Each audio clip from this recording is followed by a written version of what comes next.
Eu tô aqui de novo falando sobre a depressão, dando continuidade ao vídeo anterior que eu passei para vocês, relatando sobre o que aconteceu comigo. Então, hoje eu vou falar sobre alguns sintomas dos quais eu tive até a descoberta de que eu estava com depressão. Então, tudo começou quando eu parei de fazer as coisas que eu gostava.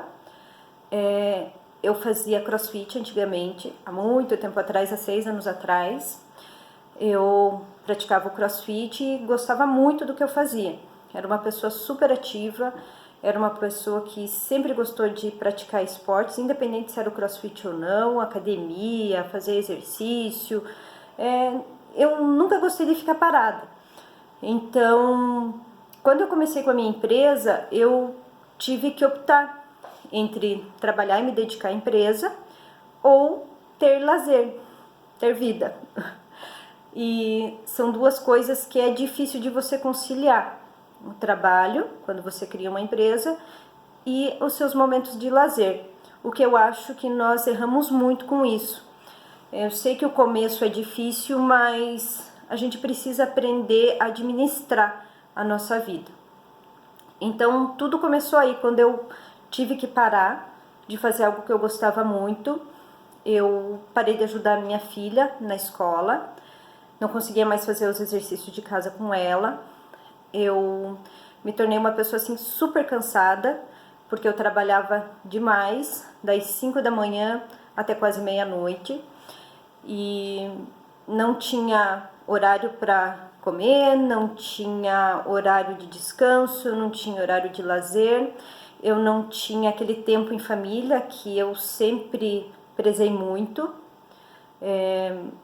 Eu e minha família gostamos muito, mas muito de ficar juntos. Então nós tomamos café da manhã juntos, nós almoçamos juntos, nós jantamos todos juntos à mesa, sem TV, que é algo que eu acho um absurdo hoje as pessoas se alimentarem e estarem assistindo, ou cada um com um celularzinho do lado na mesa mexendo, porque é o único momento que você tem com a sua família, são esses momentos. Então eu preservo muito isso.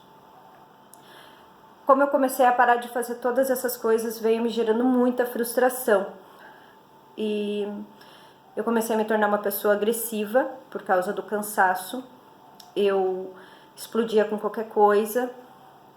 Então eu magoava demais as pessoas. E com isso geravam brigas. Eu e meu marido brigávamos muito. Eu e minha filha, eu e meu filho, eu e os funcionários. Porque parece que quando você não tá bem, tudo vai saindo do lugar e tudo vai tomando um caminho mais difícil. Parece que você vai tornando aquilo ali tudo mais difícil. Então, eu acabava saindo de casa, já brigava de manhã, ia fazer as entregas, voltava cansada, já estressada, como se eu tivesse carregado uma tonelada nas costas, e dirigia por quase 3, 4 horas todos os dias para poder fazer as entregas para os clientes. Então foi algo assim que me cansou demais, me estressou assim de uma forma que não tem como descrever para vocês.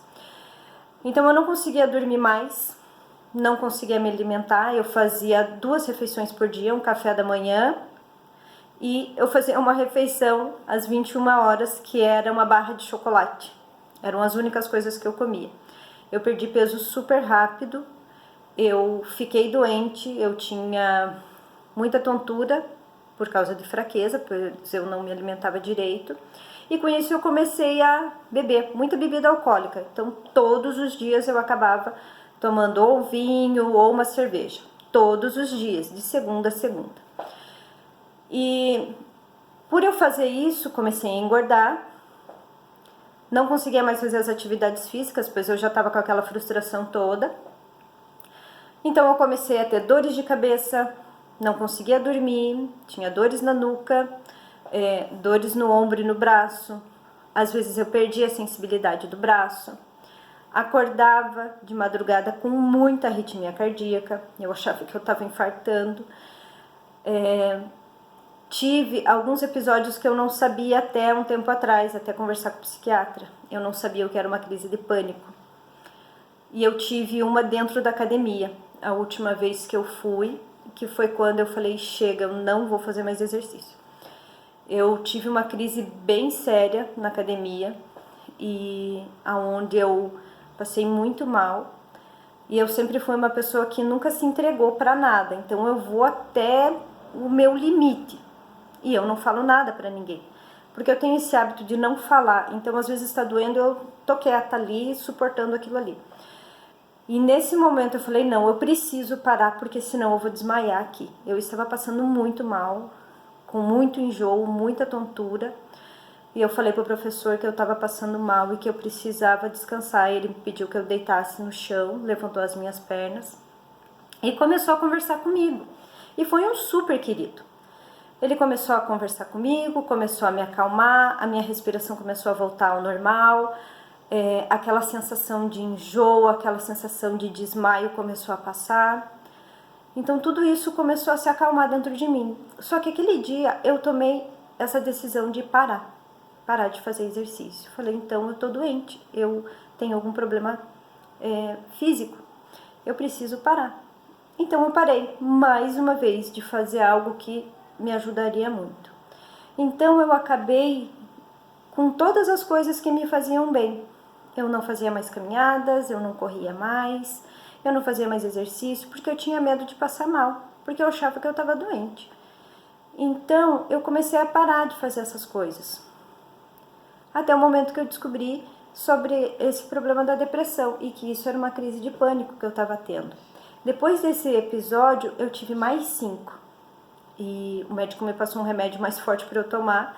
E eu não tive coragem de tomar ainda. E falei para ele que eu ia fazer um trabalho de respiração, que é bem bacana. Que depois eu vou passar para vocês como é que faz esse trabalho de respiração. Que ele ajuda você a desacelerar a adrenalina no seu corpo.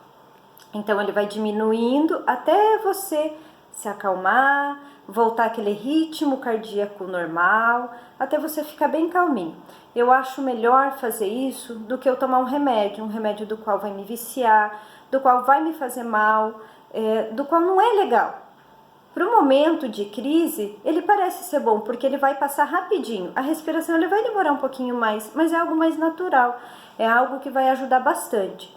Então, depois eu vou passar para vocês como é que faz essa respiração, que é bem bacana. Então, assim, quando você tiver alguns desses sintomas, tente prestar atenção. Preste atenção ao seu redor, aquilo que você faz em casa, como você trata as pessoas, se aquilo ali é realmente o seu perfil, se você sempre foi daquele jeito ou não. Se você vê que não, então tem alguma coisa errada.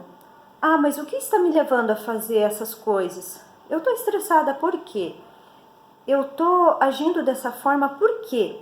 Então a gente sempre tem que buscar o porquê de tudo que está acontecendo conosco. Quando fazemos isso, nós começamos a descobrir várias coisas dentro de nós. Outra coisa, converse, fale. Se tem algo que está errado, converse com a pessoa, tente conversar da melhor forma possível. Tente saber dialogar, saber explicar aquilo que está te incomodando. Às vezes é algo que o marido fez que não é legal e você não gostou daquilo, mas você está sem jeito de conversar, porque eu também passei por isso. Eu já não conversava mais sobre o que me incomodava. Então, o bacana é você prestar atenção nessas coisas e saber como conversar para poder resolver todos esses problemas e não deixar que ele te afete, não deixar que ele tome conta de você e você passe a ter problemas piores, seja com seus filhos, seja com seus funcionários, seja com seus amigos, com as pessoas da família e até com você mesmo. Se perguntar, eu sou assim? Eu queria tanto mudar, mas por que eu não mudo? Então tente se encontrar, tente achar algo que te ajude a melhorar. E uma dica muito importante, não desista. Não desista de fazer coisas que você gosta, como eu fiz. Não desista de fazer os seus exercícios, não desista de conversar com seus amigos, não desista de sair, de passear, de aproveitar um pouco, porque tudo isso nos leva a ficar cada vez mais deprimidos e cada vez mais tristes internamente, porque não nos sentimos pessoas boas o suficiente para estar com o outro. Então, essa é a dica que eu dou para vocês. Não desista. A depressão é assim mesmo, mas ela passa. Ela passa e basta você querer, basta você correr atrás de tudo aquilo que te faz bem. E se dá uma chance. Se dá uma chance, porque você não era assim. Então, eu acho que buscando esse tipo de ajuda internamente, você vai conseguir ser uma pessoa muito melhor. Então, eu desejo a todos vocês que passam por esse problema que eu passo, eu desejo que vocês se tornem pessoas cada vez melhores, que vocês se encontrem, que vocês consigam se abrir e falar para as pessoas aquilo que incomoda, aquilo que as magoa, mas tenta falar com jeitinho, tenta ser carinhoso, tenta ser meigo, trata as pessoas como você gostaria de ser tratado, tá bom? Um beijo grande para todos.